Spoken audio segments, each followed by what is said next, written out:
All right, guys, welcome to the show. We have what is effectively a special edition of the show. We're going to put the rest of the news on pause, and I'm going to give you all the updates and everything that we know at the moment after the Charlie Kirk assassination. So as you all know, yesterday, Charlie Kirk was doing an event, a debate event in Utah called Prove Me Wrong. He was at a university in Utah, and it was an outdoor event. It was absolutely packed. There were a lot of people there, and pretty early on in the event, he got shot, and the bullet went through his neck, led to just an absolute tsunami of gushing blood coming out of his neck. He somehow survived for about an hour or two, but winded up dying. I believe it was at the hospital that he passed away. As I told you guys yesterday, I saw the video from far away, and that was bad enough. And you could tell he was seriously injured from that alone. But when I saw the up-close video, I immediately wished I didn't see the up-close video, because holy shit, was that hard to watch. And as I said to some people behind the scenes here, it almost looked more gruesome than how Hollywood depicts gunshots. Like, we've all seen gunshots in movies and how the actors react and the amount of fake blood that they use. This was like worse than anything I've ever seen in Hollywood. So that all unfolded yesterday. Obviously, mass chaos, people trying to figure out what the hell happened, people trying to piece together stuff. I'm going to give you everything that we know as of now. And it is, let me tell you something right up front, man. This shit is wild. And this shit goes deep. And there are a lot of unanswered questions. So this is in loose order, I would say. I didn't take the time to really put everything in perfect order here. I wanted to get this information out to you as fast as I could, but I sort of, slapped it all together and put it in loose order. But let's start with this here. So first of all, the FBI Director Kash Patel came out yesterday and said the following. The subject for the horrific shooting today that took the life of Charlie Kirk is now in custody. Thank you to the local and state authorities in Utah for your partnership with the FBI. We will provide updates when able. And then as you can see, the community note right underneath it says, Director Patel has since published an update from his official FBI Director Kash handle that, quote, the subject in custody has been released after an interrogation by law enforcement, and that the FBI's investigation continues, meaning Mr. Kirk's killer remains at large. So guys, there were two separate times where the FBI goes, all right, we got him. Good stuff. We got somebody in custody. And then immediately after that, we hear, nope, it wasn't the right person. We released him. Two separate times. In fact, there was one time where a press conference was going on, and I think Patel or one of the other FBI people was saying something on Twitter, saying they apprehended the person, and then in the press conference, they were like, we do not have the person. Okay, just right off the bat here, this is flat out amateur hour. Total amateur hour. And look, this is what happens when you pack the FBI full of political hacks and sycophants whose only qualification is that they gargle Trump's nuts. This is what's going to happen. He's not fit for this. Now, by the way, I should also point out, I'll bring this up now, but I'll have more on this in a little bit. Immediately after the shooting, there were two diversions in the crowd. Two diversions in the crowd. Somebody who made it seem like, oh, it was me, I did the shooting, shoot me now, shoot me now. Somebody who said that and did that. And then somebody else who was walking around campus with a pellet gun at the same time. So two diversions in the crowd that basically threw law enforcement off the scent of the person who actually did it. Ladies and gentlemen, I don't think I need to tell you that smells like a professional hit job. This wasn't some haphazard last-minute person who's pilled up and who's severely depressed and, who's off their shit. I'm going to go kill Charlie Kirk today. No, that's some real, that's some professional level planning. All right, let's continue here. So we just got this in from the Charlie Kirk press conference. The shooter appears to be of college age and blended in with students. They have good video footage of this individual. More on that in a little bit. Authorities still don't know the shooter's motive. They have a footwear impression and a palm print. So they also say that a bolt-action rifle was recovered from the area where the person shot Kirk. Okay. I'll play this little video clip of one of the FBI people saying that they have some more information. Here we go. We were able to track the movements of the shooter. Starting at 11:52 a.m., the subject arrived on campus, shortly away from campus. We have tracked his movements onto the campus, through the stairwells, up to the roof, across the roof to a shooting location. After the shooting, we were able to track his movements as he moved to the other side of the building, jumped off of the building, and fled off of the campus and into a neighborhood. Our investigators have worked through those neighborhoods, contacting anybody they can with doorbell cameras, witnesses, and have thoroughly worked through those communities, trying to identify any leads. We do have good video footage of this individual. We are not going to release that at this time. We are working through some technologies and some ways to identify this individual.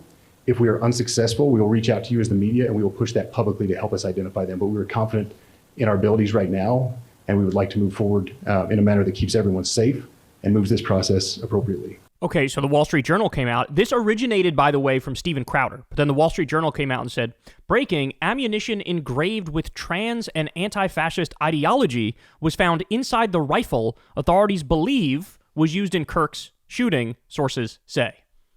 So, as you're going to see in a second, this is a little bit of a suspect claim. It's a little bit of a suspect claim for a number of reasons. But as I pointed out, you had two diversions who were planted on the scene. For this to be some lone gunman, far left trans terrorist seems highly, highly unlikely. In fact, here's a former CIA agent, Larry Johnson. Here's what he had to say based on the information that we have to this point. If you've got a good sniper perch, a place where you can rest the barrel of the gun and actually have a couple of sandbags to steady it, and you've got a good scope, an optic, a 200-yard shot like that where you're not crawling around on a roof, where you're able to be stationary, it is easy to make with something like a 5.56, which is let's call it the M16, what the United States used in Vietnam.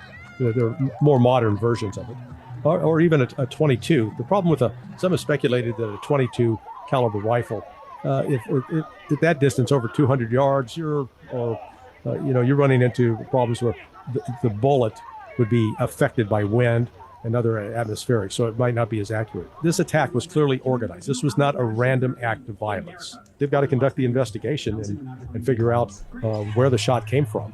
They will, they'll be able to go back and reconstruct it from how Charlie was sitting and, be able to get a pretty good trajectory, and then you investigate the site from what the shot was fired. This attack was clearly organized. It was not a random act of violence. Also, from 200 yards away, that requires somebody who is a very good shot. That's about almost double the length of the person who attempted to kill Trump. And there was wind too. And if you're looking at a 200-yard shot, and I heard up to 15-mile-an-hour wind, that to hit your target from there, that takes a lot of practice, a lot of skill, and you are a high-level marksman to be able to pull that off. So again, the idea that it's just some lone weirdo, that does not fit. That does not add up at the moment. Okay, look at this. A university spokesman says the Charlie Kirk shooter fired from the Losi Center several hundred feet away. So far, a suspect remains at large. Police officers are going building to building on campus. So here is, to the right here, it's site of the shooting. Charlie Kirk was shot while speaking to crowd in courtyard. So this is where Kirk was placed and where he was having his event. He's got this little amphitheater here that they built in. And then on the left here, this is the Losi Center. And it was fired from the roof of this building.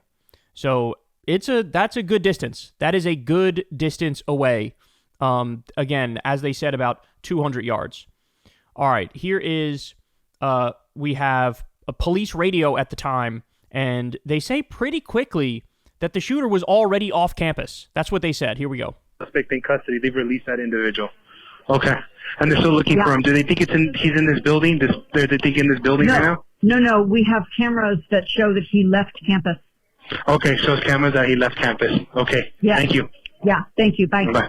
That was almost instantaneous, by the way. That was almost instantaneous. All right, so now from some cell phone video, we've gotten some glimpses of the shooter. From very far away nonetheless, but clearly the shooter. There were two different cell phone videos that kind of show what was going on the roof. Watch this.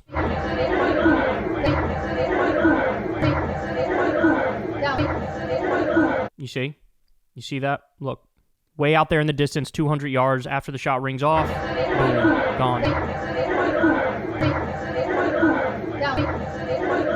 You think he'd already be in place? Now, this is from a different side, right? And you can see the person on the roof. You would think that. So there's somebody on the roof right there? Just saying. Huh. He just ran from over. Where's my finger? Whoa. From over there, ran in. Those are the two videos that we've seen of the person on the roof. Obviously, from very far away, you can't make out a face in these particular videos. So this is the guy here that they initially said he did it because he started saying, shoot me, and he started confessing. Okay, I'll play you some of this clip here, but he was one of the diversions. He was in on it because he didn't have a weapon on him and he was in the crowd. Right to make silence.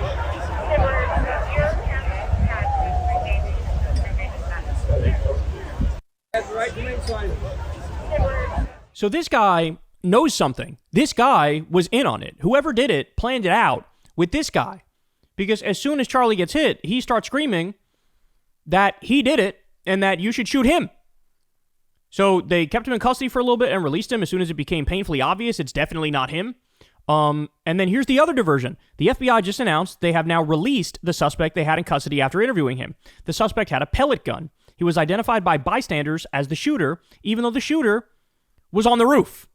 He was one of the decoys. He was a diversion. All right, so 2 different diversions.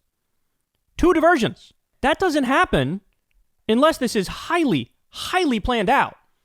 These people were effectively buying time for the person on the roof to get out of there. That's a professional operation. I mean, this stuff doesn't add up unless it's a professional operation.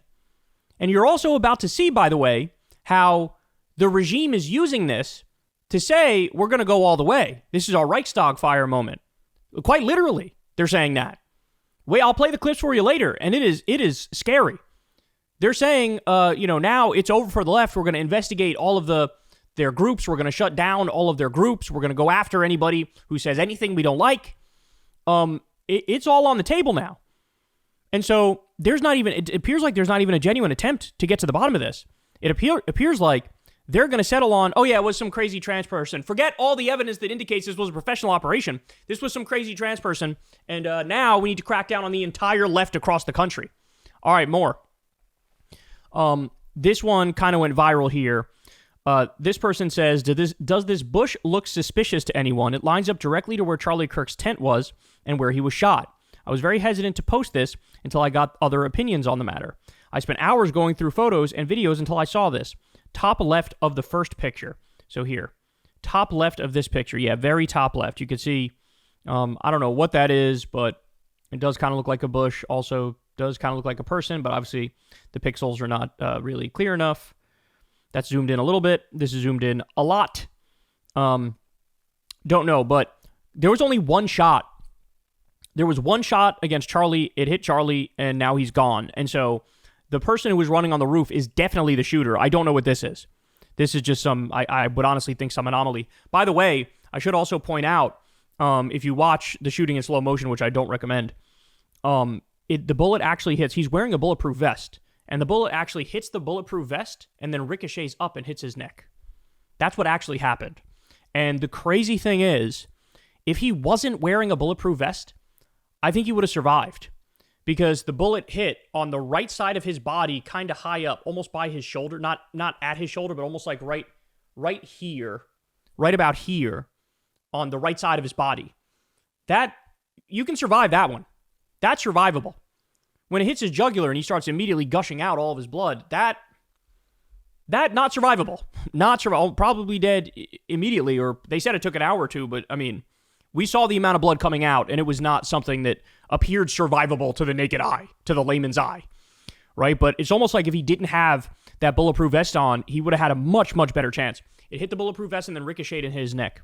This is something that there's a lot of speculation online about. These are two guys who are behind Charlie Kirk, and they start making hand signals right before the shooting. So let me play this for you, and you guys tell me what you make of it. Here we go. Have been mass shooters over the last 10 years? So here's Charlie. Too many. Keep your eye on the white shirt and black shirt guy in sunglasses, okay? By the way, again, the irony, we talked about this yesterday, but man, it is so ironic that they were literally debating mass shootings when Charlie got hit. They were debating mass shootings when Charlie got hit. And the questioner was like, how many shootings have been done by trans people? And Charlie says, too many. Well, the actual answer is 5. And then he asked the follow-up question, how many mass shootings have there been in the last however long, 3 decades or something like that? And Charlie goes, including or not including gang violence. And then that's when he gets shot. So he took a shot at trans people. He was also taking a shot at gangs, aka black people. And then he gets shot while debating the issue of mass shootings. That's crazy, bro. All right. But again, right before the shooting, I'm going to play it for you. Keep your eye on dude in white shirt and white hat and black shirt and black sunglasses. They make some weird hand signals. Too many. It's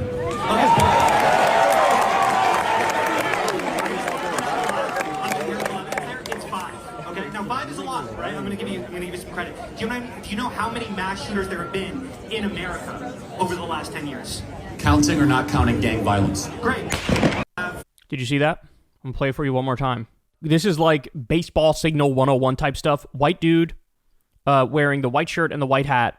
He does something with his hat, does something with his face, like classic baseball signal type stuff. And then the other guy does some other sign right before the shooting. It's 5. Okay, now 5 is a lot, right? I'm gonna give you some credit. Do you know how many mass shooters there have been in America over the last 10 years? That one could be a coincidence, right? I mean, it looks somewhat fishy, but it could be a coincidence. But then the other guy, too. Watch the other guy. Counting or not counting gang violence? Great. I don't know what that was. What was that? That was a weird way to move your hand and your body. Over the last 10 years. Black Counting shirt, or not counting gang violence? Great. Damn. Yeah, I don't know. It's 5.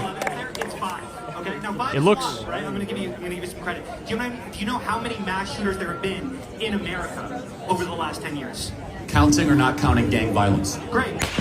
That looks it looks suspicious. It looks suspicious. The first one I could see potentially being nothing. The second one's just a weird way to move your body. But this, I mean, to be fair, stuff like this does happen when there's a shooting where there's a lot of questions that are raised and people might read too much into stuff. That's absolutely possible that people are doing that here. But also, we're not getting many solid answers here anyway. So in a vacuum of solid answers, people are going to speculate. They are going to comb through the tape themselves. They are going to come up with theories. They are going to see anomalies, right? And I don't know, this is one that I understand why people are talking about it. We can't draw any solid conclusions off it, but I understand why people are talking about it. All right, here's another huge deal, y'all. And this is one of the things that, the fact that there were 2 decoys and this fact here leads me to conclude this was definitely a professional job, okay? Look at this. A private jet left Provo Airport, which is a 12-minute drive from Utah Valley University, an hour after Charlie KIRK was shot. 30 minutes into the flight, the plane illegally dropped off its ADS-B, which shows its location, altitude, and speed to air traffic control, and reappeared 45 minutes later, heading back to Provo. Is this plane connected to the shooter? And you can see here, a private jet under the tail number N888KG left Provo Airport an hour after the shooting. Suspiciously, 30 minutes into the flight, it drops off the ADS-B illegally and reappears headed back to Provo approximately an hour later. This is one of the things that I don't understand. They have this airport, which is right near the university, and why didn't they shut it down? In fact, there was a different thing. I don't have it up in front of us here, but it showed all the traffic into and out of the airport at the time, like right after the shooting. And there were planes coming in and planes leaving and planes coming in and planes leaving and planes coming in and planes leaving. And you're looking at it going, isn't the first thing you do, one of the first things you do, not only do you lock down the campus, which they did, I don't know how long it took them to get to that point, but they did, and you also lock down that fucking airport immediately, right? I would definitely think that, but they didn't. So you got 2 decoys, a shot from 200 yards away with wind where they hit the target, right? And you have a nearby airport with a sketchy situation where planes are leaving within an hour of Charlie KIRK getting shot. I don't know, man. That is bizarre. That is fucking bizarre. All right, now more. So here we have video from somebody who lives right next to the university, right? And they show law enforcement was like looking through the bushes and shit back here. Here, watch. There are about 6 armed men in the backyard of a home right next to UVU campus. Apparently they are looking for another suspect. Maybe another suspect has not been apprehended, and they're actively searching. I'm at a home that is probably about 847 South. right next to UVU. So Yes, they're still there. They're huddled together. Are you talking to Bruce? With, they're looking for someone. we're all at the windows. Okay. Do we need to let them know that well, there's more of them right there. I don't know. Okay. This is Phil's staff. Oh my goodness, he's coming right here. Okay.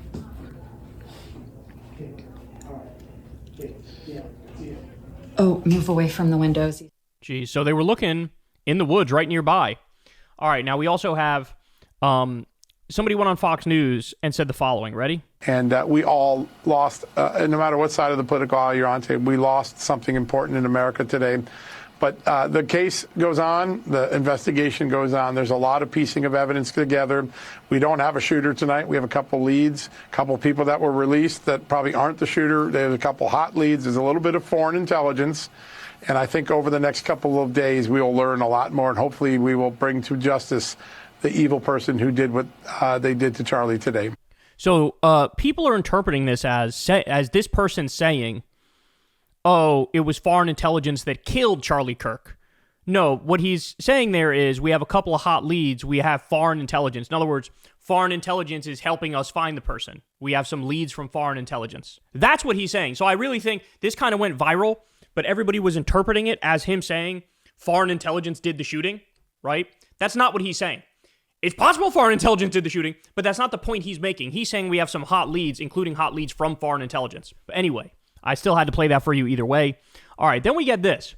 So there's a lot of speculation going on online, and this was posted on August 13th, so about a month ago. This was posted from Harrison Smith. Harrison Smith is Alex Jones' new mini-me. Obviously, he had a falling out with Owen Schroyer, but this guy works for InfoWars and does his own show for InfoWars. And he said the following. This is a month ago. I'm not going to name names, but I was told by someone close to Charlie Kirk that Charlie thinks Israel will kill him if he turns against them. That's what Harrison Smith says. Well, look, to my knowledge, Charlie Kirk did not really, quote unquote, turn on Israel, anytime soon, anytime recently. I guess the biggest thing he did to antagonize Israel in theory was have Dave Smith debate some Zionist at a TPUSA event and say that I've seen that he said Epstein was Mossad, but generally, in general, he was a pretty staunch ally of Israel. He was. Most of the arguments he made were on the pro-Israel side of the equation.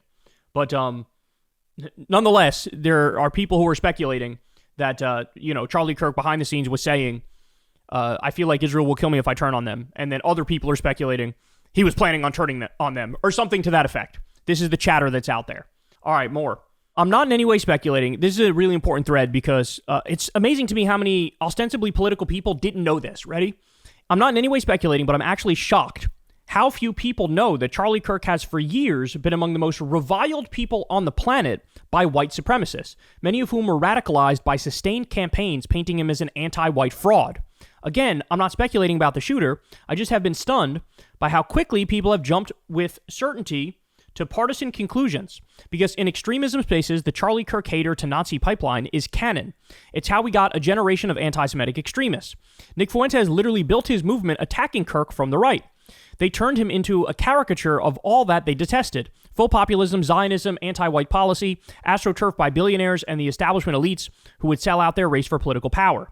And Kirk hatred was also crucial to their growth. At TPUSA events, they'd grill him on Israel, immigration, etc., never going mask off, but subtly injecting their invective into more mainstream GOP conversations. And this would inevitably peel off a few sympathizers in attendance.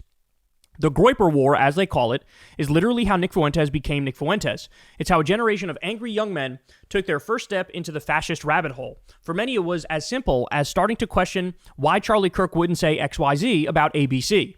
Again, I'm not speculating about the shooter. We'll know soon enough. Or maybe not. I just think that this is crucial history.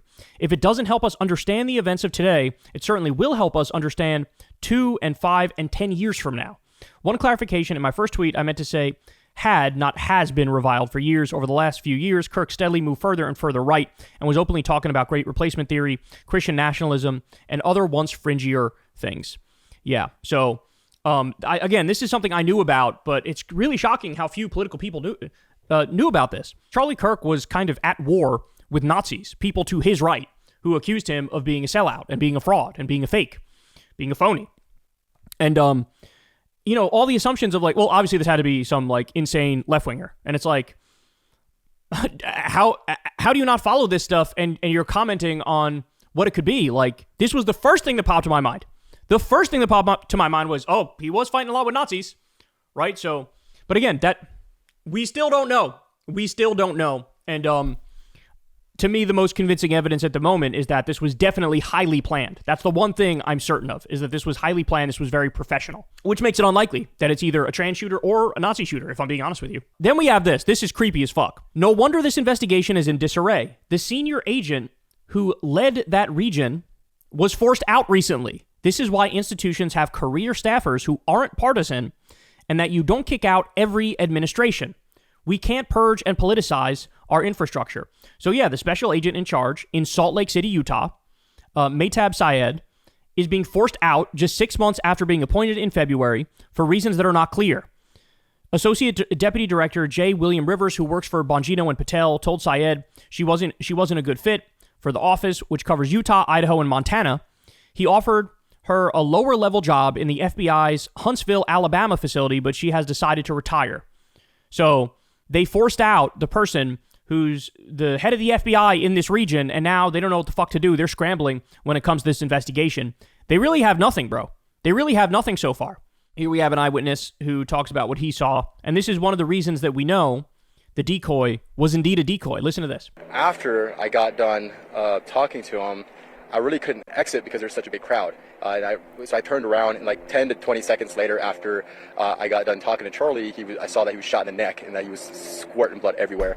But I was piecing things together, and it was really weird because the second guest that I talked to, before I went and asked him the question, what I was going to ask him, he was talking to him about how he was going to ask about transgenderism or something like that, but nothing about shootings. And this is the irony that came to me, which was like, right when he asked that, not like 5-10 seconds later, he was shot. And not only that, right after that, someone confessed to it who had no weapon, which makes me think that it was clearly a setup and that multiple people were involved. So, but prior to that, that's all I saw because everyone was squirming. Anybody fire a shot? I didn't see anyone fire a shot. I think it had to come from an elevated position for sure. That's crazy. So, yeah, the guy, one of the decoys, confessed to it. He later went on to say, shoot me, shoot me, shoot me. But in the moment, he confessed to it, which is why they went to arrest him and diverted law enforcement's attention. And this guy saw all of that unfold. All right, more. Now, this is, I don't know, this speaks to the downfall of our society. I mean, the killing itself does too. And the fact that now, I'm telling you guys, we are in an era now that's both like the 1920s. So we're going to have like a Great Recession or a Depression. So 1929 is coming very shortly. So we're in the 1920s, but we're also in the 1960s when we had just an array of political assassinations, one after the other, after the other, after the other. So things are very unstable right now. Well, add on top of all of that, this culture of narcissism and self-aggrandizement and self-promotion, and you get this. Here's a video that somebody took immediately after Charlie KIRK got shot, and he posted it on social media. Watch. It's your boy out on TikTok. There was just a gunshot at Charlie KIRK. We're in Utah. There's a gunfire. This is not a joke. Hey, let's go. Hey, let's go. Hey, let's go. It's your boy out on TikTok. There was just a gunfire in Utah. This is not a drill. There is a gunfire in Utah. Shots fired here in Utah. This is not a joke. Charlie KIRK, Outer TikTok, Mormon Central, Utah. There was a gun that just fired off here at Charlie KIRK. I am not playing with y'all. Hey, make sure you go to church on Sunday. Read the Book of Mormon. This is not a drill. I'm not playing with y'all. Hey, Jesus is Lord. Jesus will protect you. Jesus is your savior, bro. I'm not even lying. Make sure you subscribe to Outer TikTok on Instagram. Who the fuck thinks of self-promotion in a moment like that? Who does that? But now this is the world we live in now, right? We are so fucking TikTok brained and online worm brained that as somebody literally gets murdered in front of your face, you're like, oh shit, let me take out my phone and record a video about it. Jesus Christ. Like, people are literally running for their lives at the moment. They don't know if it's a mass shooter or somebody just targeting Charlie. You know, how could you know in that moment? And he still was like, I'm gonna record this shit. What the fuck? So Laura Loomer, people are talking about this. This is a post that she had a while ago. Pretty recently, though, overall. Iglesias says, Laura Loomer, a key informal advisor to Trump, who has been influential in key national security personnel decisions, has deleted this post, deciding in light of Kirk's murder that it was perhaps inflammatory or a bad look. So this is, Laura Loomer had said recently, I don't ever want to hear Charlie Kirk claim he is pro-Trump ever again. After this weekend, I'd say he has revealed himself as political opportunist, and I've had a front row seat to witness the mental gymnastics these last 10 years. Lately, Charlie has decided to behave like a charlatan, claiming to be pro-Trump one day while he stabbed Trump in the back the next day. TPUSA was only able to thrive thanks to the generosity of President Trump. On the one-year anniversary of the assassination attempt of Trump's life, Charlie hosted comic Dave Smith at TPUSA's conference, where Dave Smith was able to speak to a bunch of conservative youth at an organization that claims to be pro-Trump. 3 weeks ago, Dave Smith called for President Trump to be impeached and removed from his office over his decision to blow up Iran's nuclear facilities. Charlie played both sides of the Iran issue on his show, as we all saw, because he wants to play both sides of the aisle. I love how she thinks like it's a damning indictment to say, he wasn't 100% on board with an illegal and offensive war we started against a country that didn't attack us on behalf of Israel. I love how that's viewed as, can you believe this guy? He's not even for these wars of aggression. Jesus Christ. The honorable thing to do is to have a position and actually defend it to the death instead of flip-flopping. Smith said all of MAGA should turn on Trump and abandon him. He said this 3 weeks ago. See the clip below. TPUSA is definitely not pro-Trump. If they were, they certainly aren't anymore. Jesus Christ. Jesus Christ. They're so fucking rabid. They're so rabid. This is how Trumpism is such a fucking cult. Any fucking minor disagreement, you're out. You're excommunicated. It's truly unbelievable. So anyway, she went on to delete this post. Then we get this. Ready? So Trump comes out and gives an Oval Office address. Now, a couple weird things. First of all, what is this setup? What is this setup? I don't understand this setup. The lighting is really weird. The coloring is off. The video quality is off. They played a piece of this. I was watching CNN Live. They played a little piece of this on CNN, and that feed was even more blurry than this feed. So right off the bat, it's like, what is this? It wasn't like a traditional, the president's going to give an Oval Office address. It's at this time, and, all the cameras on all the networks are ready to go to it. It was just like he just recorded it, and some of the networks played some of it. Some of them didn't play any of it. As I said, the coloring's all weird and off. And I'm going to play it for you here. So the substance of it is scary enough and bad enough. But then I'm going to give you some of the deeper questions people are asking, because this literally appears to be AI generated. I'm not kidding. In fact, we have somebody was sent it into Grok and into other AI programs and asked, hey, is this AI? And they responded, yes, it is. And they give a list of reasons as to how it doesn't appear to be an actual real video. So let's listen to it. We'll break down the message. Then I'll show you the anomalies which show that this could be AI. To my great fellow Americans, I am filled with grief and anger at the heinous assassination of Charlie Kirk on a college campus in Utah. Charlie inspired millions, and tonight, all who knew him and loved him are united in shock and horror. Charlie was a patriot who devoted his life to the cause of open debate and the country that he loved so much, the United States of America. He fought for liberty, democracy, justice, and the American people.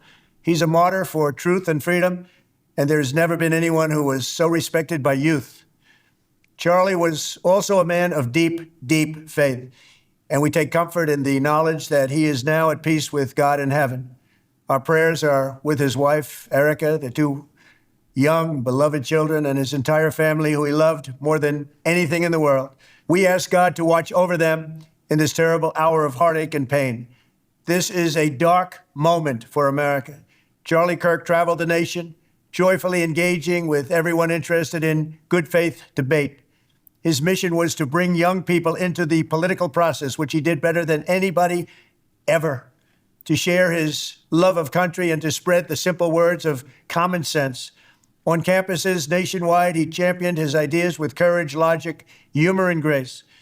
It's a long past time for all Americans and the media to confront the fact that violence and murder are the tragic consequence of demonizing those with whom you disagree day after day, year after year. That is fucking rich coming from Trump. Like, that is literally all you do. He's called the Democrats fascists, communists, Nazis. He's called them everything under the sun.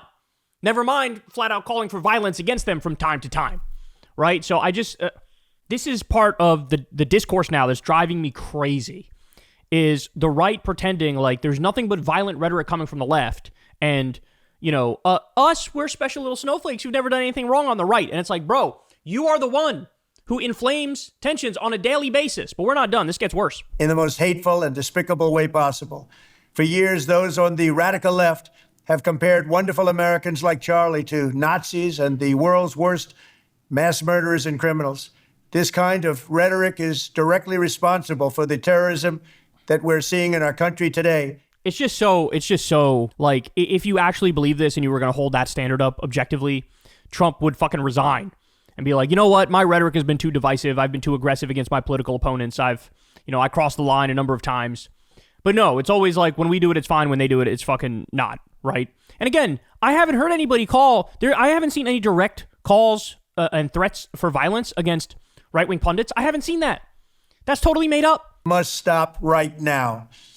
My administration will find each and every one of those who contributed to this atrocity and to other political violence, including the organizations that fund it and support it, as well as those who go after our judges, law enforcement officials, and everyone else who brings order to our country. From the attack on my life... Okay, saying I'm going to go after these organizations. First of all, he did this speech. Nobody had any idea who the shooter was. No idea whatsoever. Zero. None. And he's out there like, we got to crack down on these left-wing organizations. Look, they just wanted to do this, and they're going to use this as the excuse to do it. This is their Reichstag fire. And by the way, some of them are going to literally admit it. This is our Reichstag fire. So they are basically saying, yeah, we're going to use this to our advantage to do the thing we wanted to do anyway. It's the shock doctrine. Naomi Klein, she lays this out perfectly.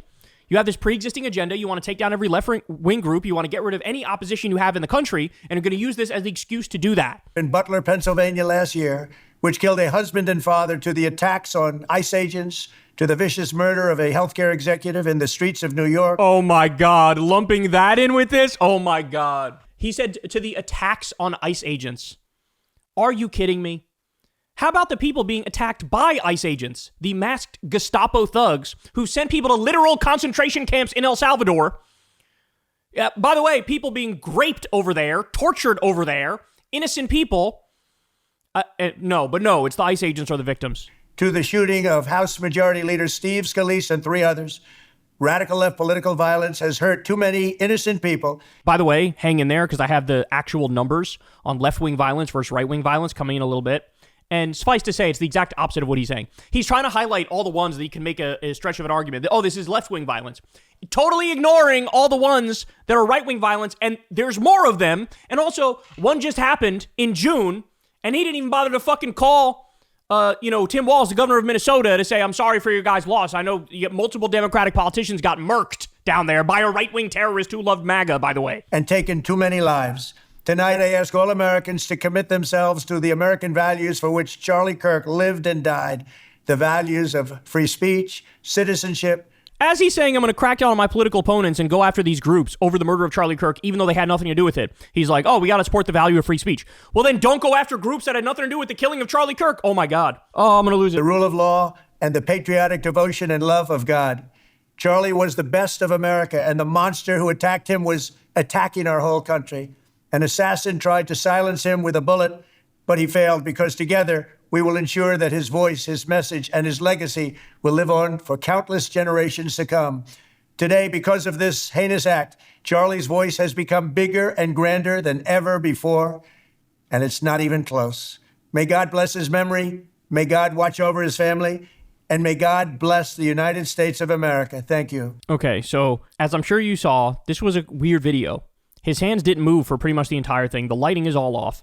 So ready for this? This is one of the parts that people are talking about. Shout out to Matt Binder. He's the first one that highlighted it that I saw. At 19 seconds in, watch what happens when Trump says patriot. Nahara.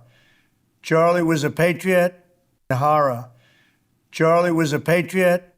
That was fucking weird. Now, it's possible, I don't know, there's just some glitch in the video, right? There's some glitch in the video, or they tried to edit out filler words, and there was some little filler word there, or some there or something.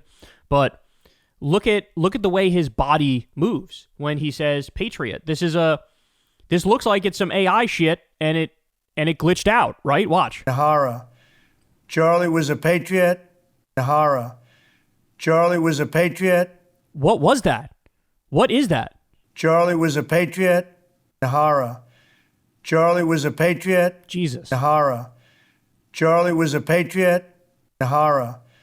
Charlie was a patriot. Nahara. That's so weird. That's so weird. All right, but that's not the only part that people are going, what the fuck is this? Watch his hands in this clip I'm about to show you. Ready? Here we go. Look at that. You saw that?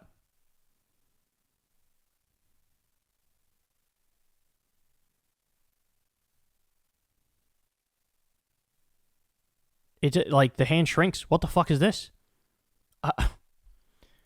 It's just so weird. I feel like I'm living in a fucking simulation with all the crazy shit going on. I can't fucking keep up with everything that's going on.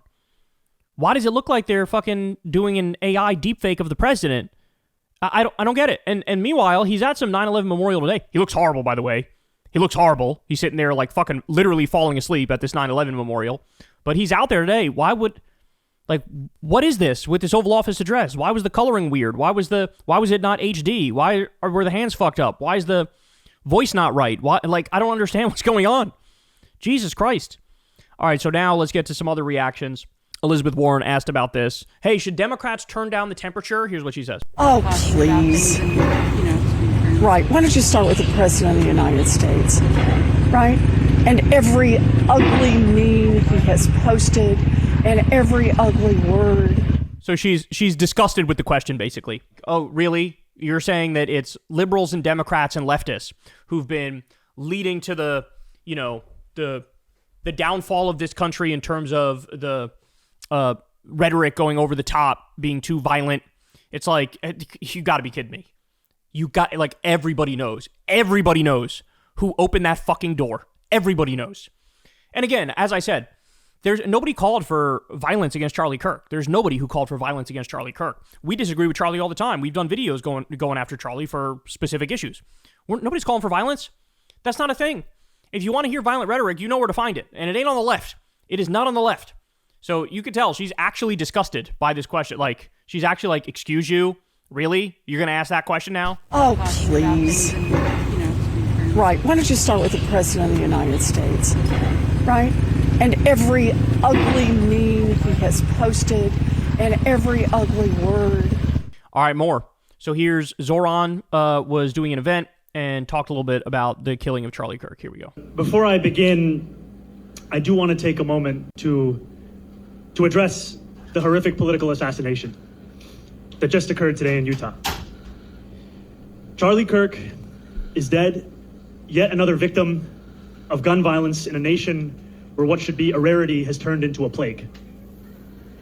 It cannot be a question of political agreement or alignment that allows us to mourn. It must be the shared notion of humanity that binds us all. And that humanity, it reminds us that this news is not just that of the murder of a prominent political figure, but also the news of a wife who grieves her husband, of a 1-year-old and a 3-year-old who grew up without a father, and the fact that there are families feeling that same anguish right now in Colorado as they wait for their children, also shot at a school, to emerge from surgery. It is the same anguish that too many across our city and our nation reckon with in silence every day as we contend with an epidemic of suffering. We can and we must do more to challenge a status quo that has allowed this pain to become routine, that has allowed the question of which mass shooting to respond to the news of one that is shared. And it is incumbent upon all of us to repair the tears in our shared civic fabric and to make our nation one that is worthy of its greatest ideals. So you have Zoran there rising to the moment. I do have some breaking news here for you, so let me pull it up. Here's the breaking news, y'all. We are asking the public, this is from the FBI, Salt Lake City. We are asking the public's help identifying this person of interest in connection with the fatal shooting of Charlie Kirk. So here we go. This is the person. This is the person. This is what they say. Here's one picture. Here's another picture. Honestly, it just looks like, that looks like generic white boy to me. What do you guys think? That looks like generic white boy. That's going to be a hard person to identify. For if this, I mean, it's a good picture in the sense that like somebody will recognize him, but like I don't know, he just looks very generic. He's got the hat on, he's got the glasses on, he looks kind of skinny. I don't know, tall and skinny or just skinny. But there you go. There's the person who they're saying did it. So they did end up releasing it. Earlier we were saying I don't know why they didn't release it. If like that was bizarre to me. Now they just released it. Okay. Somebody says kind of looks like this uber patriotic shirt from eBay here. And what does this say? Land of the free, home of the brave. Yeah, is that the shirt that he's wearing? Let's see. Yeah, it does look like that. It does look like that. Wow. Okay. So this is the guy. This is the guy. So now let's go through some of the numbers, because as we pointed out, they're going to try to use this to absolutely obliterate the left, destroy even like milquetoast liberal groups that just fund like basic democratic causes, like, you know, pro-choice causes or whatever. So Wesley Hunt said the following. Steve Scalise was shot, President Trump was shot, then another attempt was made on his life. Christians are being hunted down in their houses of worship, and now Charlie Kirk, a father, husband, a man of God, and a champion for freedom, who helped deliver a historic victory for the nation, has been murdered. The wave of political violence sweeping America is evil, un-American, and must end now. No family should endure this, no community should suffer this, and no citizen should fear their life because of their faith and their convictions. As a father of three, my heart aches for Charlie's wife. I'm reminded that this is fragile, life is fragile, sacred, and given to us by God alone. Okay. So he, of course, only lists the attacks against the right, as Chad Scott points out here. A MAGA prepper killed 2 Minnesota House of Representative members, and then went and shot another and his wife in their home 30 months ago. Don't act like this is just the left. In fact, in the last 50 years, there have been 32 politically motivated killings. 19 were by the extreme right. Only 5 were by the far left. The rest were nonpartisan. This will be the first and last time you hear that fact in the context of the conversations people are having now. It will be the first and last time. You will not hear that again, because the right will insist that's fake news and bury it and hide it and lie by omission. But we also have this. Ready? Mehdi Hassan says, this was literally last month. I feel like I'm losing my mind seeing right-wing posts on this hell site tonight. Republican ex-candidate sentenced to 80 years in prison for shooting plot. Solomon Pena, I remember this, who lost a bid for a seat in the New Mexico legislature in 2022, was found guilty in March of orchestrating the attacks against state Democrats. Yeah, I've seen so many right-wing posts that are just, the left is inherently violent, the left are vicious, the left are hunting us down, and the right's not like that, the right's all about peace. And it's like, guys, really? Is this what we're doing? Is this what we're going to take this moment to do? Seriously? This is the post that, like, this is chilling. What you're about to see here is chilling. So the right-winger Matt Forney says the following. Charlie Kirk being assassinated is the American Reichstag fire. It is time for a complete crackdown on the left. Every Democratic politician must be arrested and the party banned under RICO. Every libtard commentator must be shut down. Stochastic terrorism. They caused this. That's an unbelievable thing to say. So Armand says the following, and this is a phenomenal point. Buddy, you can't complain about the left comparing you to Nazis and post, this will be our Reichstag fire at the same time, laugh my ass off. You are comparing yourself to Nazis. The call is from inside the house. That's right. The Reichstag fire was the Nazis doing it to themselves so they can go full tyranny, full fascist, full dictatorship, full Nazi. That was the point. That was the point. And now you're saying this is our Reichstag fire. Like, let's use this to go after the enemies that we already wanted to go after anyway. Absolutely incredible. Absolutely incredible. All right, this is the sort of rhetoric that was being spread by the right yesterday. Shout out to Midas Touch for laying this all out for us. Libs of TikTok. This is war. Trump's statement, of course, was extreme. The left is the party of murder, Elon Musk says. God, on top of being a violence-loving prick, he's also just a total dipshit because the left isn't a party. The Democrats are the party. It's not the left party. Oh, my God. Joey Manorino, the Democrat Party must be classified as a domestic terror organization and their members, leaders treated accordingly. Enough is enough. Again, this was before we knew anything about the shooter. Do these people have no idea that Charlie Kirk was feuding with Nazis? Do they have no idea that this looks fucking incredibly professional, like a professional hit job? Gunther Eagleman, they've declared war. Sean Davis, the Democrat Party is a domestic terrorist organization whose most fanatics, that doesn't make sense, will not hesitate to murder their political opponents. This was not a one-off event. Charlie Kirk getting shot is the shot heard around the country. I'm ready for civil war. You want to fight and you're going to get it. There's no going back after this. There's no more words to be said. The only way this ends is the complete annihilation of the Democratic Party. The last time the radical left orchestrated a wave of violence and terror, J. Edgar Hoover shut it all down within a few years. It's time, within the confines of the law, to infiltrate, disrupt, arrest, and incarcerate all of those who are responsible for this chaos. Jesus, Charlie Kirk has been shot. Enough is enough. Democrats need to be labeled a terrorist organization. I mean, this goes on. This is where they are. Like, they are all out calling for civil war. They're all out calling for retribution and revenge and vengeance. They don't even care. They don't even care who's responsible. It's just, I don't know, we think anybody who's left of center is guilty. Meanwhile, I'll get to it, but funny enough, the stuff liberals are saying, they're like rehabilitating the image and the political positions of Charlie Kirk and treating him like a literal hero now because of what happened to him. Now, everybody should be against what happened to him, duh. But to then say, well, now all of his political positions that I would have argued vociferously against yesterday, now I'm going to say, no, he was a model, a person on the right. It's like, oh my God. So one side is calling to kill the other side, and the other side is currently like trying to rehabilitate the image of the right-winger who was killed. It's kind of incredible what's happening right now. All right, more. So this is crazy. Jessica Burbank points out that here's Jesse Waters' reaction, and this literally sounds like Radio Rwanda, like total genocide type stuff. Listen. This hits differently because Charlie was one of us, and Trump gets hit in the ear.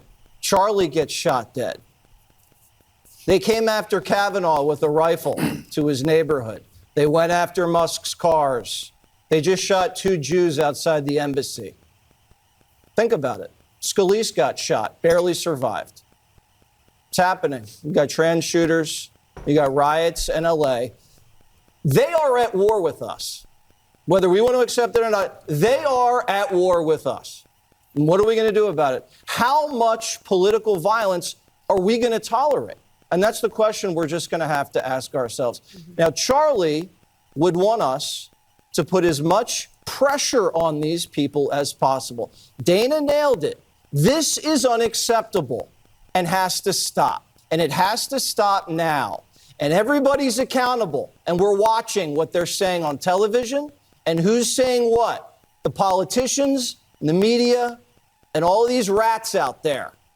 This can never happen again. It ends now. Greg's right again. This is a turning point, and we know which direction we're going. Jesus Christ. Now, by the way, look at the reaction, or should I say non-reaction, to multiple Democratic lawmakers getting murked by a right-wing terrorist in Minnesota in June. They were making jokes about it. Mike Lee said Nightmare on Wall Street because the guy wore like a mask when he committed some of the murders. They were giggling. They were joking. Democrats get assassinated. Ha ha, hee hee. Isn't that funny? Isn't that like par for the course and okay? Charlie Kirk does. And now we're coming after all of you. All of you are guilty. We're coming after all of you and we're watching you. We got our eyes on you. What does that mean? So now what? I'm not allowed to disagree with you because of this? Like, this is disturbing, bro. This is disturbing. All right. So Nancy Mace's reaction. Oh boy. Nancy Mace's reaction. This is something. I'm going to say this. Democrats own what happened today. I am devastated. My kids have called panicking. All the kids of every conservative in the country called panicking. Just because you speak your mind on an issue doesn't mean you get shot.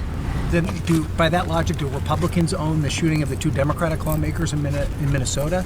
Isn't this on both sides? Are you kidding me? No, I'm asking We you a don't serious know what question. condition Charlie Kirk is in right now. Some raging leftist lunatic put a bullet That was made up. She had no idea. None of that information was in. through his neck. And you want to talk about Republicans right now? No. Notice, totally dodges his point. His point was perfectly reasonable. His point was like, okay, by your logic, do all the Republicans own when 2 Democratic lawmakers get murdered? And it's a right-wing terrorist, a MAGA-loving right-wing terrorist who has a history of right-wing activism. Do all of you own that? Because he said Democrats own this of Charlie Kirk. Okay, do all the Republicans own the assassination of the Democratic lawmakers? How dare you? No. Spare me your fucking fake outrage. Spare me your fucking routine. Look at me. Like, fuck you. No, answer the question. You can't answer it because you know he's logically correct. There's no escaping that. I'm asking not at all. You said the Democrats have to own it too. But I'm asking, Democrats own this. But isn't there a problem with this. political violence across the spectrum? Yeah, we're talking about Charlie Kirk right now. She can't help herself. God, she's so stupid. Jesus. That's the subject of this that we're talking about right now. Democrats own this 100%. Oh my God. That was That's called being caught in a logic chokehold right there. By the way, some more breaking news here for you. Alabama State University, Hampton University, and Virginia State University have received campus threats. They are on lockdown, and Hampton canceled classes today and Friday. So, as I said, we are in rapid decline, this country. Rapid decline. I'll keep my eyes on the breaking news as I continue here. But AOC's reaction.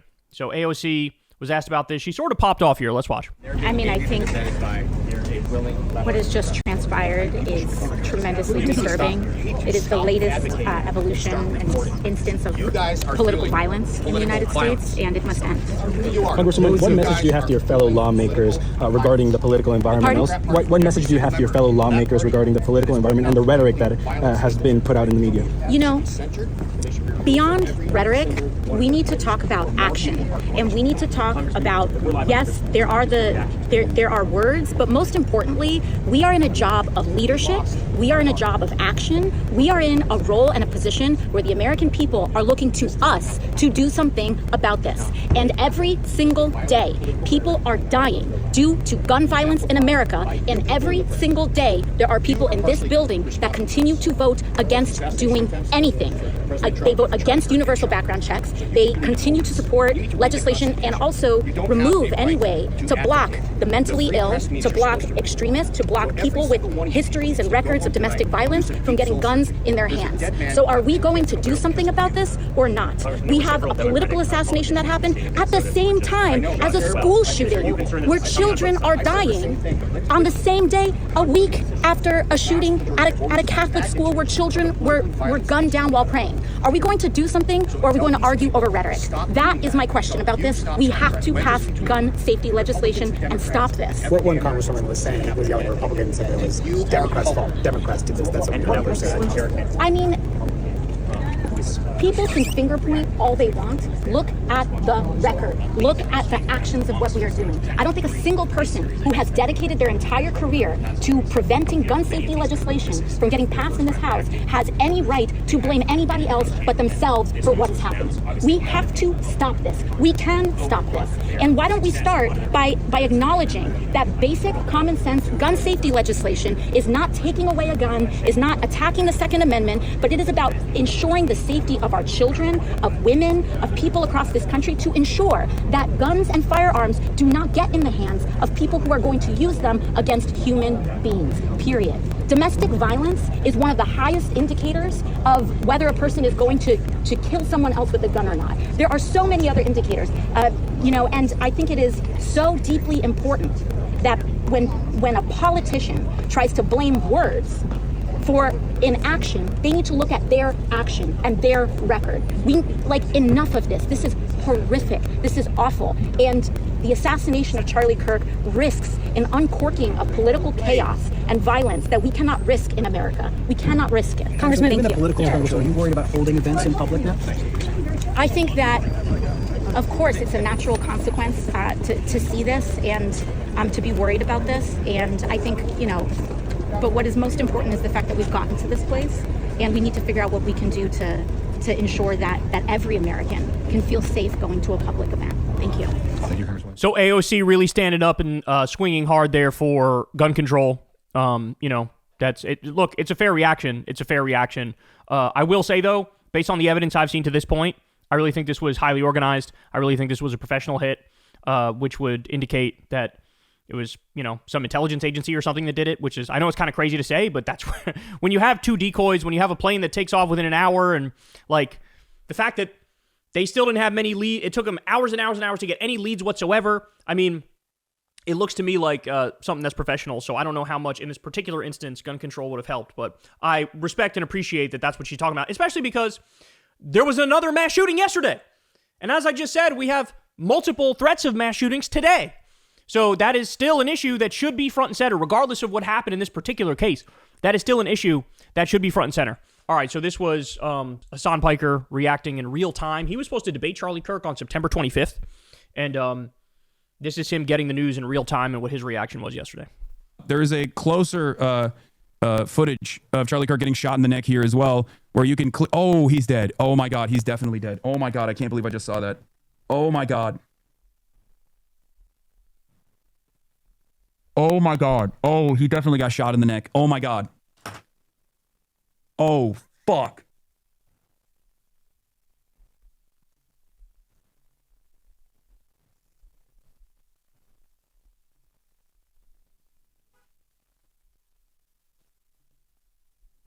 Oh yeah. No, that footage, that you do not want to see that. You do not want to see that. You do not want to see that. That footage, the close-up footage shows very clearly, immediately blood pouring out of his jugular. He gets shot in the neck, blood pouring out of his jugular, like an unimaginable amount of blood pouring out of his jugular. There is very, very little chance that he survived that. I don't know if he did, but it doesn't seem like it. Oh my God. That was fucking devastating. Holy shit. I don't know what to say. Oh my Lord. Oh, Jesus Christ. Holy fuck. America is so absolutely fucked. That's just factually correct. We're so cooked. All right, here's Asmongold, his thoughts on the situation. Here's what he has to say. And giving this asymmetrical, in my opinion, advantage to left-wing people to fully and with complete freedom practice genuine terrorism on a daily basis, and then what does that mean? You're giving left-wingers the ability to do terrorism? What is that? What are you talking about? No left-wingers allowed to do terrorism. Also, as I pointed out many times, nobody was doing direct threats of violence against Charlie Kirk. Like, what is this? Congratulate each other about how moral and how good they are for doing it, because something bad that happened in Palestine or something bad that Donald Trump did 3 years ago. This is just simply a response. This is what's going to happen. And so, and I think that that's probably what it's going to take for these left-wing people to realize what a bad idea what they've been doing is. Because until it starts happening to them, until they start having people that are their friends or, their, like icons that they look up to, the same way people looked up to Charlie Kirk, until they start seeing those people get killed, I don't think it's really going to be real for them. Is he saying we got to make this even Stevens? Is that what he's saying? Is he saying, oh man, the left won't realize this is bad until, their pundits or commentators start falling? Is that what he's saying? How is this not a threat? Him talking to his fucking millions of fans. Saying, well, the only way they'll really get it is if their people start getting killed. So what are you saying? Who should be targeted? Hassan? Me? This is not... You saw his reaction. He was fucking mortified. He didn't support this. He never said, go do violence against Charlie Kirk. I debated Charlie Kirk. I knew Charlie Kirk. Right? Like, what? What? Man, this country really is cooked. If this is the reaction, this is like one of the top conservative streamers, and this is your reaction, is like, well, they'll never really understand until you start doing it to them. Well, now somebody might go do that, right? Like, oh my God. That's the path that we're headed down because of the government and social media companies and every other seemingly governmental apparatus that has just completely hand-waved this problem and ignored it entirely. What problem? What are you talking about? The problem of politically violent left-wing people. Again, he just doesn't know what he's talking about, right? As I said, we have objective data on this, and the fact of the matter is there are more right-wing terror attacks than left-wing terror attacks. That's just a fact. In fact, Mehdi Hassan he just posted this.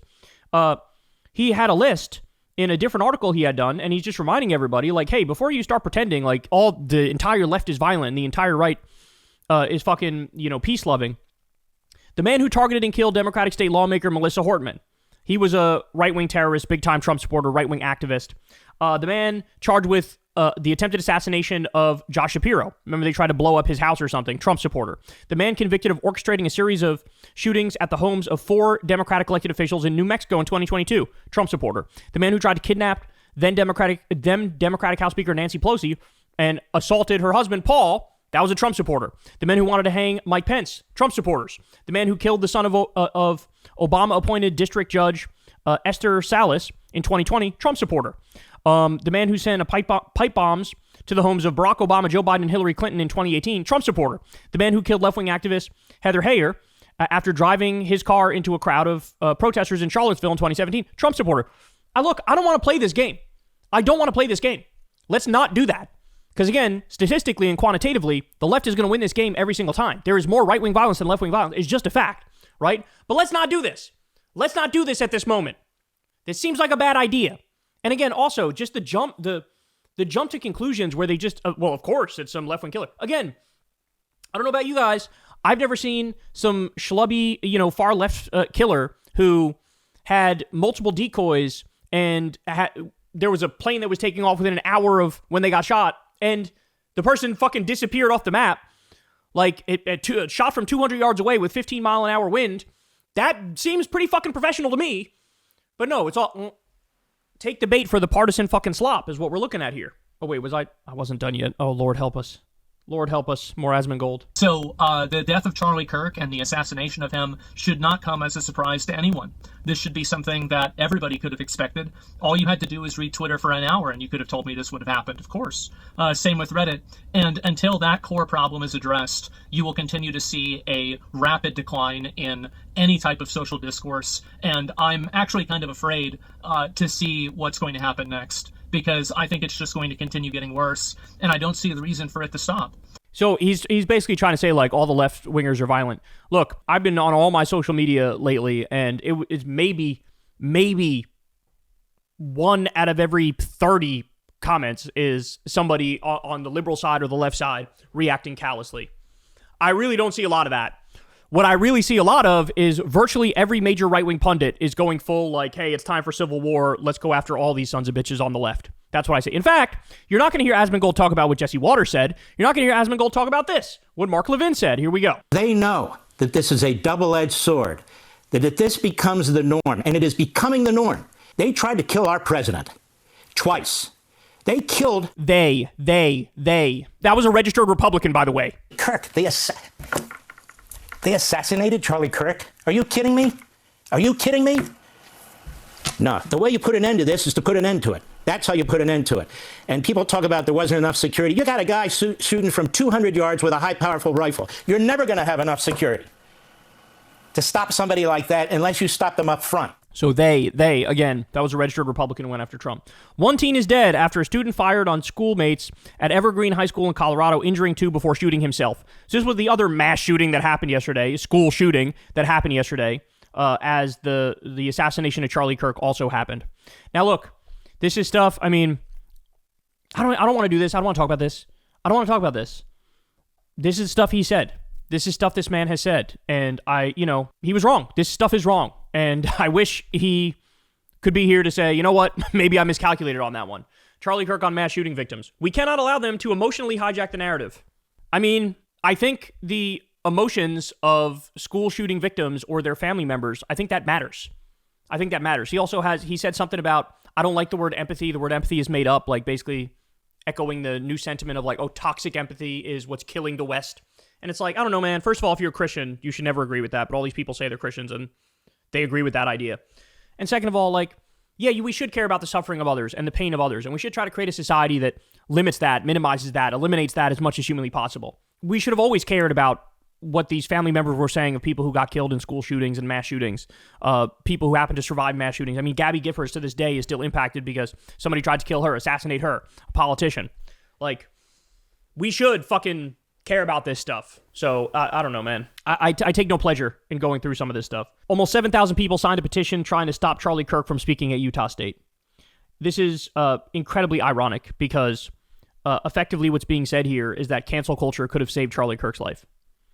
That if they somehow got enough signatures and the university somehow canceled, he'd still be alive today. That's crazy to say. That's crazy. But it's factually correct. Cancel culture could have saved Charlie's life. Like, that's wild. All right. University of Utah posted this, and what they did relatively recently, actually, is they changed their policies where under the changes in HB 128, which went into effect on May 7th, individuals who are 18 years or older and have a current Utah concealed weapon permit may carry a weapon on campus, including in open fashion. So technically, even if somebody was walking around with a gun out in the open on that campus, that wasn't something where they could be like, all right, you're going to have to leave, or we're going to confiscate that from you. According to the policies, if the person's over 18 and has their permit, they can open carry on this college campus. Mental. Absolutely mental. There's another one people are talking about. Here's Trump after one of the I think this was the school shooting in Iowa. Listen to what he said here.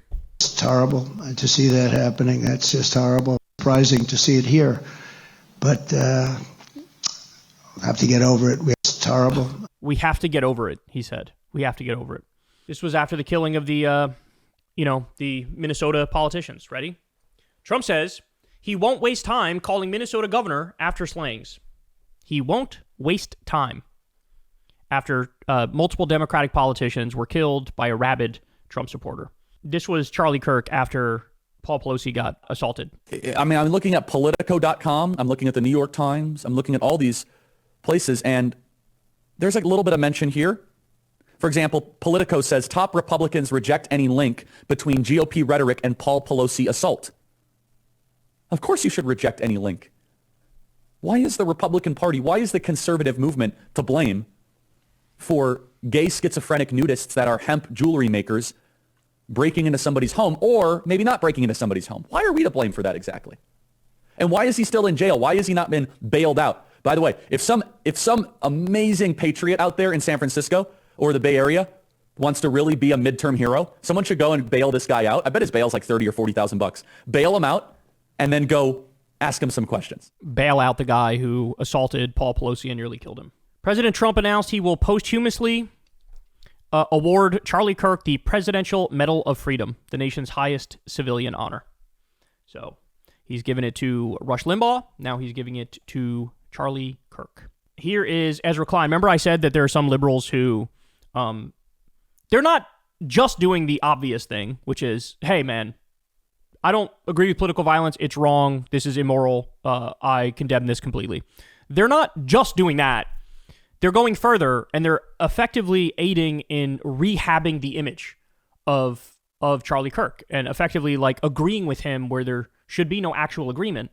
And so here's Ezra Klein saying, Charlie Kirk was practicing politics the right way. The right way. The right way. Now, my guess is, without having read the article, is that, it's like, hey, he believed in persuasion. That's why he had these events. Prove me wrong. Which, okay, fair enough. I agree with persuasion and debate and that as opposed to violence. I think that's fair. But we need to also get into this. If you're going to do this, we got to get into the specifics, right? We got to get into the specifics. Galling to see Ezra Klein claim Charlie Kirk did politics the right way by focusing solely on persuading while failing to mention Kirk's direct involvement in January 6th planning and incitement. One can rue his killing while being clear-eyed about his actual legacy. So that's the point. Don't sacrifice factual accuracy at the altar of niceties, right? I'm all for the niceties, but don't sacrifice factual accuracy at the altar of that. I think that's a fair thing to ask, right? Am I wrong? Charlie Kirk was not engaged in respectful political debate. Charlie Kirk condemns Zoran Mamdani for how he disgustingly eats rice. We in the West value cleanliness. We have utensils. Charlie Kirk says it doesn't feel right for London and New York City to have Muslim mayors. Charlie Kirk says government workers operate as worthless parasites on the American taxpayer. Charlie Kirk, Haiti is legitimately infested with demonic voodoo that allows practitioners to do quasi-levitation stuff. Quasi-levitation stuff.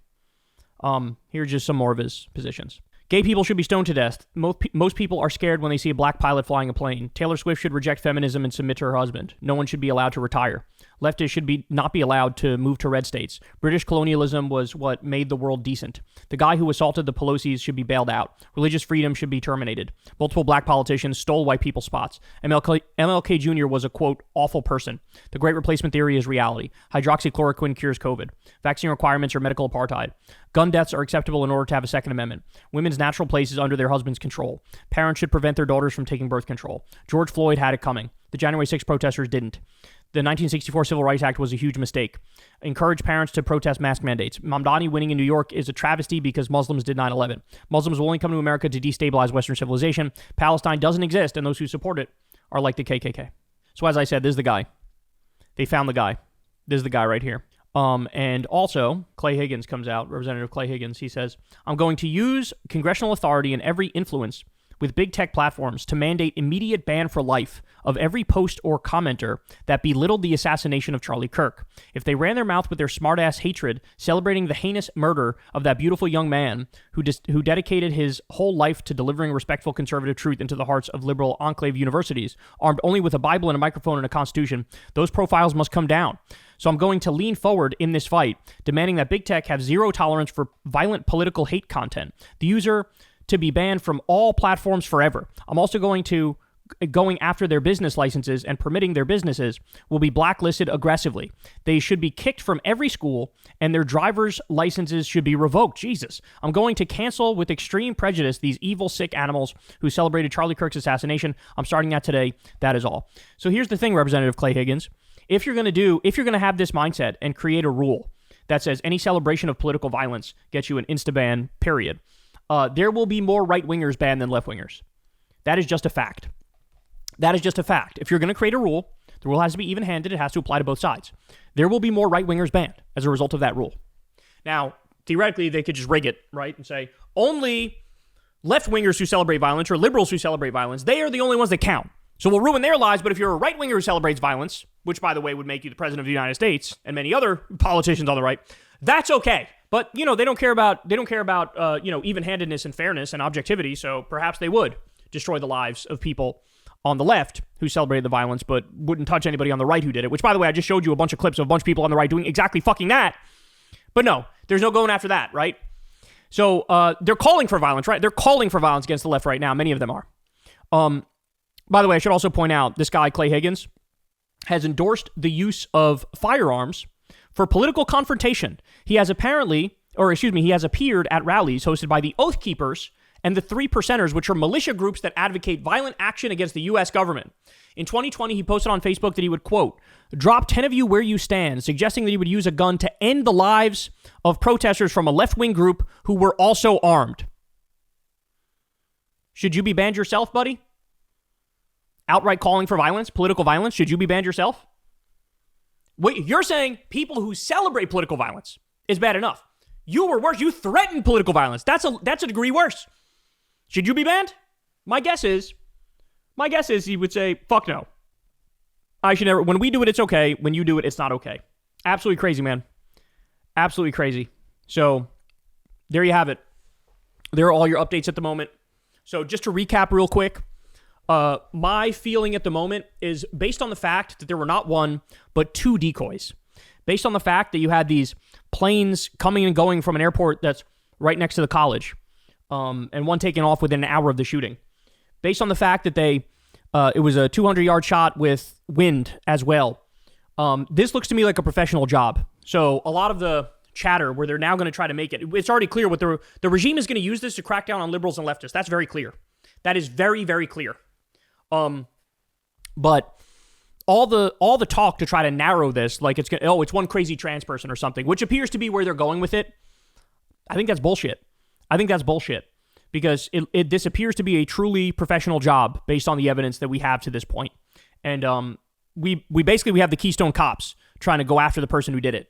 So I don't know if we'll ever get the full story, but what we do know is how they're going to use this, how they're going to spin it, and how they're going to treat it as their Reichstag fire and try to snuff out all political opposition and dissent against Trump and MAGA. And they're being quite open with that fact. And so get ready because dark times are ahead. Hey, y'all, do me a favor and like and subscribe. It helps out big time in the algorithm. Click the bell as well for notifications when videos drop. And watch that video on screen right now. You know you want to.